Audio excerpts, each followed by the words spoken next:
Hello patrons, EVGA here. We figured it was about time to give you the long-awaited office tour. This isn't our office, this is just our living room. But I have heard that Taliesin is working hard away in the office, so maybe this is the time to do it. Let's see what he's up to.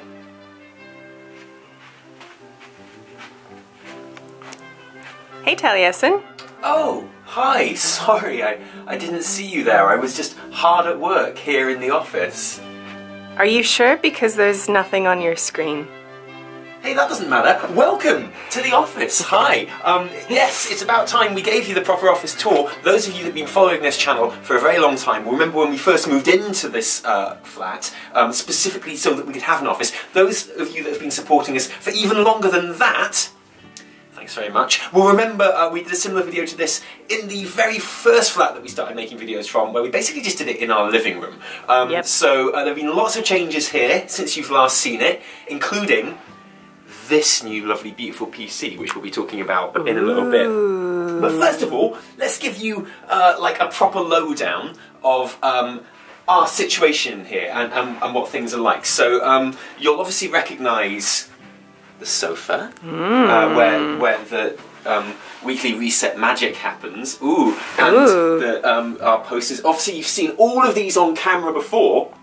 This is nothing new to you at all, but just to give you some bearings of like how this room actually works, we have, if you turn the camera just to your left here, EVGA, we have the backdrop for My Bits. Yeah, our analog green screen. Yeah, exactly. Everyone thinks this is a green screen, and it's totally not a green screen at all. It's like a pink and blue screen. It's old school, it's analog, it's the same foam board that I spent an entire day making since the very beginning. All of the bits that you see in the weekly reset where I'm talking in front of a picture, it's always been this very board, but with different pictures on it. And I used to literally, if you took this off the wall now, there are like little legs on the back that I also made out of foam, stand up on a table, which I then place a chair in front of the computer with the camera pointing at. That's how we used to do it. Yeah, we used to move our like dining table to the, it was, you know what it was. It was shit, wasn't it? Yeah, it was really rubbish.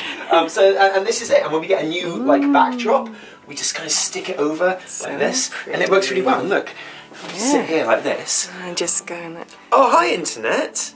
Yeah. I don't know about this picture though, because I feel like didn't quite line it up properly. I feel like there's too much city at the bottom here. I like the city. But we cut off a big portion of the sky when we're like filming it, and I could do with like more sky anyway. But like you've seen this before as well. You probably haven't seen the kind of like the soundproofing is up everywhere. Because if you look at this wall here as well, look at that wall of the workstation that we'll be showing you lots more of in a moment.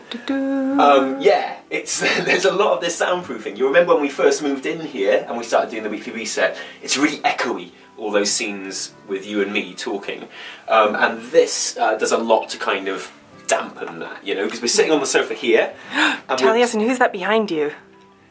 What? It's Illidan. Oh yeah, I was going to save that. I was going to save Illidan. Sorry. Illidan was like the piece de la resistance, and you've just ruined it. Do you want to know why Illidan is like extra good? Why is he extra good? Because, okay, you probably can't see it, but there are lights by Illidan. And when it's dark in here, he lights up when I bother to turn it on, and it's awesome. Yeah. Illidan's like the heaviest thing in the entire world, and I worry about Illidan up there because he's so heavy. He looks so awesome heavy because he's on top of our bookcase here, but our bookcase, the floor's quite uneven because this is a beautiful like Victorian 19th century building that we're in. Look at that. What do you call that? Molding? I don't know. What the stuff on the ceiling? Yeah. Yeah, it's like a ceiling skirting board. But that means that this bookcase isn't like very close up against the wall, and there is a big gap here. So like we've jammed some cardboard on the bottom here to try and stop it falling and killing me while I'm doing the weekly reset. I need to get some door stops. That's what we need to do. But yeah, okay. While we're here, this is the bookcase, which is next to us while we do the weekly reset, stopping us getting like the lighting stuff really where we need it. But we've got our like small plushie collection. Lovely. Including Murky, who was the very first thing a viewer ever sent us. Yeah. Through the post, and we treasure that. It was beautiful. We do. And these, which I love. They're adorable. Health potion and mana potion bottles, and all my paints there as well for painting my Iron Forge miniatures for D&D. We have our collector's edition collection. Very nice. Now, as you can see, they're all quite modern expansions. We haven't got any old ones. We haven't got a WAD, and we haven't got anything before Cataclysm because, well, we haven't always had the money for them, frankly. They're expensive. I'd love to get like a Wrath one, and like a BC one, and a vanilla one, but those vanilla ones, man, they cost like £3,000. Let's not get one of those. I can wait for that. Models of our characters, which you've seen on the weekly reset before, and our library. Our amazing WoW library, which is basically just Chronicle. Oh, except Totoro here is protecting our favourite book of the entire collection, our copy of Before the Storm, which isn't just any old copy of Before the Storm, it's signed by author Christy Golden, and that was given to us as a present from Terran Gregory and Diva, his wife, when they came to London. We met up for a drink with them. So it's like best present for ever. Many reasons. Yeah. It's like signed by Christy Golden and it's from Terran Gregory, which is pretty legit.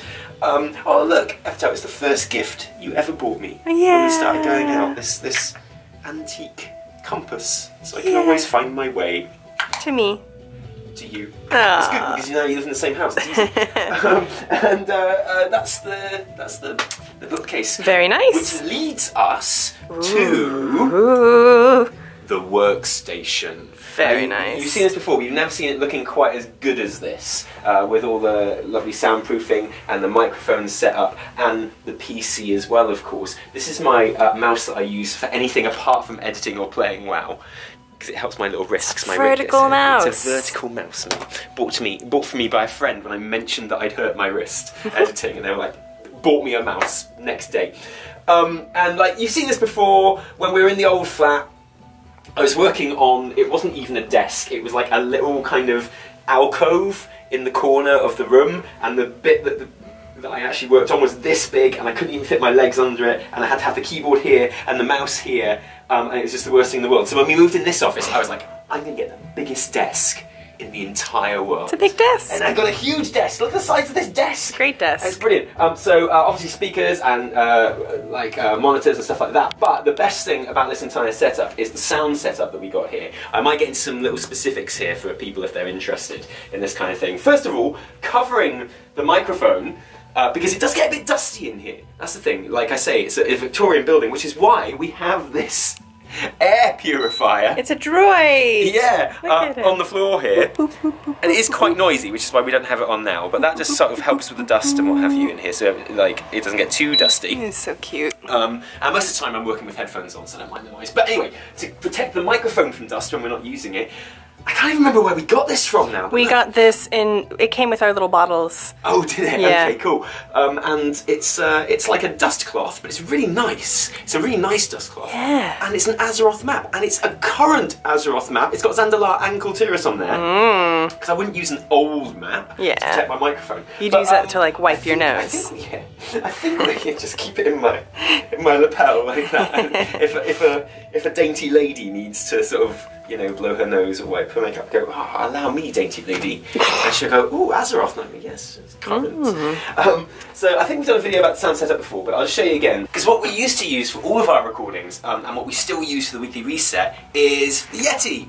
Nothing wrong with the Yeti. It's a really nice microphone. USB straight into the computer, fantastic. But it doesn't sound anywhere near as good as this bad boy. Now, we've done a video on this before, but this entire setup just makes it so much easier for when we're just doing voiceover stuff on what used to be the majority of our videos. Still make up about half of our videos now. And this, for people interested in this sort of thing, is the SM7B. And this is like pretty much the standard for YouTubers and creators, I guess. It's the microphone that Michael Jackson used to record Thriller. Really? Yeah. not this exact one, obviously, because that's probably more expensive and also older and doesn't work quite as well. But like, it's like the first level professional grade, studio grade microphone. But unlike something like the Yeti, it doesn't just plug straight into a USB source like a PC. It's not digital, it's all analog, it's all old school, but it's on this beautiful arm. It goes over to this over here. Now I've explained this before as well, but very quickly, this is the USB interface and the preamp as well, because there's no actual amplification in this microphone here. It has to go through this, and this kind of amplifies it, and then this digitizes it and allows it to be put into the PC. I'm a bit of like an amplifier snob. Snob's the wrong word. Connoisseur. Enthusiast. Yeah, nerd, I guess, from like the old band days. So I researched this a lot, and this is the Project Vintage Mark 73 Mark III. Pre-73 Mark III. Wow. It's a beautiful thing. It's really, really lovely. It's probably a bit too expensive, but I got a good deal on eBay, okay, so that makes it okay. And the Focusrite, the USB interface has an amplifier in it as well, but it's nowhere near as nice as this one, so we want to bypass that amplifier. So to do that, that's why we plug it right into the front here, just using a normal jack. We just plug it into the front like that, and that bypasses this amplifier here, which is a really pro tip if you have any idea what I'm talking about, because it's not something that a lot of people know that you can do. Super pro tip. That's a super tip. I'm going to file that one away. Yeah, of course you are, yeah. And this is like so much easier. It's not just a much better sound, although it is like considerably better sound, and you'll notice that on the videos where it's just a voice as opposed to like the Weekly Reset where it's recorded with the Yeti. But not only that, it's just so easy, whereas before we had to set it all up and, you know, just like get the microphone out and plug it in and get ready to record. Now anytime we need to do anything, we just bring the old boom arm over here and we can just talk and we're good to go. It's fantastic. It's so easy. I don't even use the headset for raiding anymore. No. With the microphone. It's actually easier just to bring this boom over and start talking into it. So like on raid, I mean obviously I'm like a pro disc priest, but now I sound like a pro disc priest as well. Like I'm not just the best heels in the raid, I've got the best voice comms as well. It sounds awesome. But like genuinely, like my voice comms are absurdly nice sounding in raid because of that. But the piece de la resistance, and something that I know lots of you are very interested in, would be the new PC. Ta-da! Ta-da-da! Come around and get an eyeful of the beautiful workings in there. Now I am going to go a little bit into specifics here because like that's the whole point of PC stuff, isn't it? But I'll put all of the specs in the description below as well. We put it all into the fractal Meshify C, which is a case that is quite small for what it is, but it's just so beautifully designed. And look at the amazing, like, ridged, modern art, like, impressionist dust filter on the front. That's pretty much my favourite thing about it. And we decided to get it built rather than me building it. I love building PCs. It's so much fun. I built the last one and it's like so satisfying. But with graphics card prices and stuff like that, still, it's actually cheaper to get it built than to buy all the bits and put it together yourself for some reason. I don't know why. And this was the only company that we could find. We got it made by Scan up in Derby that would actually build it in the Meshify C for us, so that's why we chose that company. Literally, that was it. So, come and have a look at what's going on here, because obviously it's got the cool RGB lighting.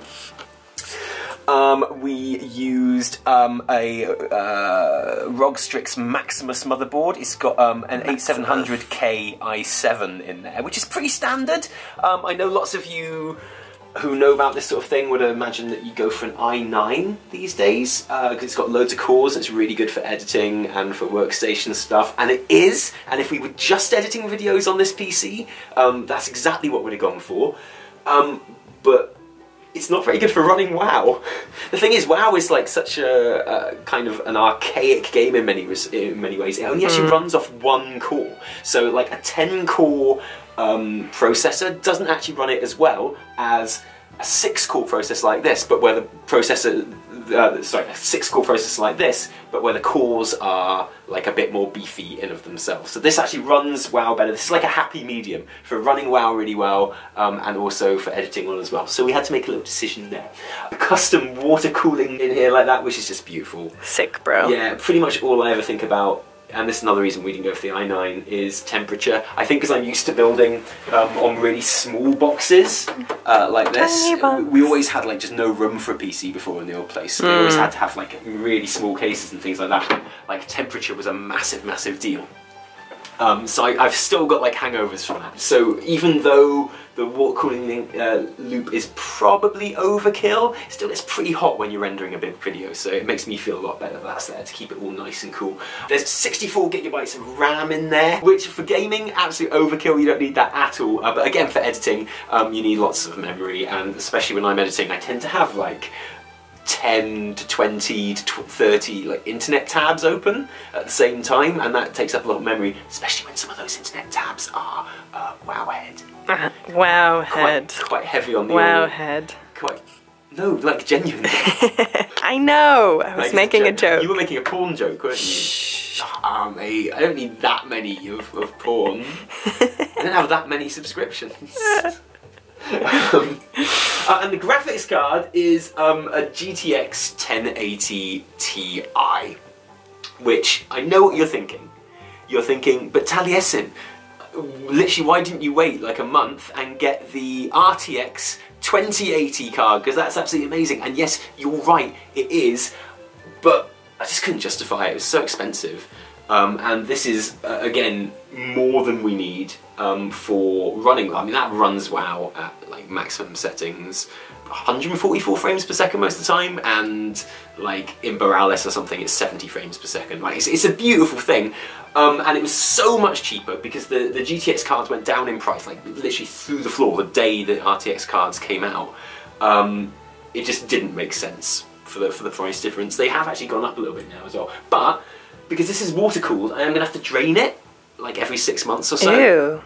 Yeah, and like replace the fluid in there. Didn't you know that? That's gross. That's a little adventure for us. We're going to enjoy that. It's going to be really fun. Can't wait. There's going to be no stress involved in that. I don't see what can possibly go wrong. Like, easy operation. Really easy. But when we did that, like, one of the times that we do that, so sometime like in the next 6 months or in a year or in 18 months, that would be the obvious time to change the graphics card. So depending on what happens to the prices, if they've come down a bit, then it could well see us upgrading to a 2080 Ti, because the RTX ones are particularly good for workstations, so it would be really good.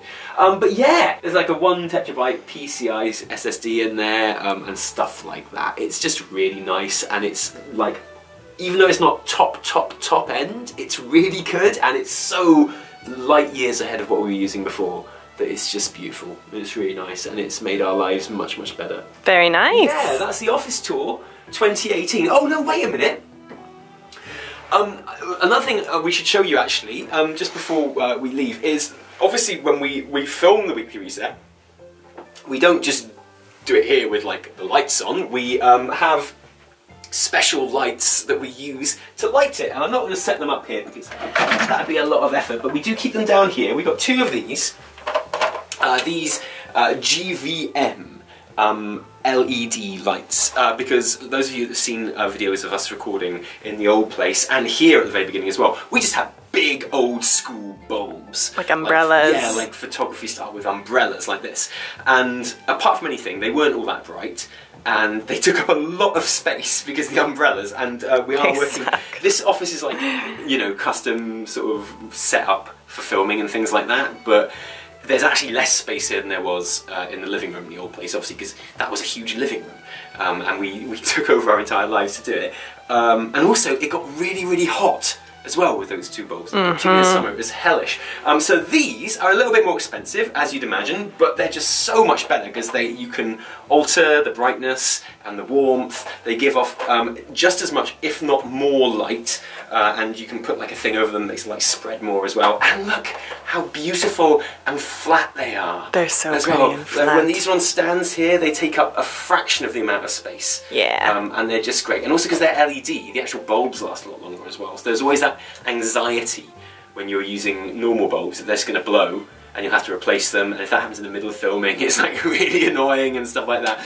Anything that can take anxiety away from filming the weekly reset is okay with us. So these, again, make our lives so much better and so much easier. And more importantly, make the product better as well. Because when we're filming the green screen, I'll show you the green screen actually, I won't put it out. And we keep our green screen in this cupboard by the sofa, which has, as well as our Hoover, and all of our outside coats, also has the green screen. And this is like a fold-out green screen. It's really cool. It's like a really nice material. It's always dead straight, rather than like a shabby-looking cloth, like other creators have. And we just pop it out, and it just stands up itself on this wall here. It just leans back a bit, and then we do our green screen bits against here. And those lights are so much better.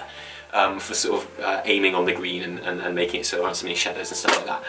Oh, okay, that's the end of the office tour. Here it is. Yeah. The office 2018. I mean, ta-da! Yeah, it's been awesome since we've been here anyway. Hopefully you've noticed like an uptick in our output and in the quality of our output. And oh, actually, since you're here, Evertel, we should probably make our announcement. They think we're going to say baby, we're not going to say baby. No. Because it's probably well known to you that I work full-time on the channel and Evertel works part-time on the channel because she has like an actual real-life job. I have a real job. Pretty good as well. But thanks to your support and help, Evertel has now gone down to 4 days a week on your actual real-life job. Yep. And now you actually work officially a formal day. 1 day a week here. Again, that's just going to make our lives so much easier. What are you doing today, Evertel? I'm designing some limited edition BlizzCon t-shirts. So there you go. You heard it here first. Thank you so much, guys, because literally everything you've seen here is only possible because of your support and your help, and hopefully we can repay that by giving you some cool ass videos. Yeah. So without further ado, we're off to make some more cool ass videos. Bye. Yeah. Wow, okay, you didn't get out there quick enough, did you? What's wrong? Why don't you like talking to them? What's wrong with them? I'm in my... Yeah. You're in like literally the same clothes you wore in the last video you said. It's true. Why are you in like, you're literally just the same. Okay, see you next time!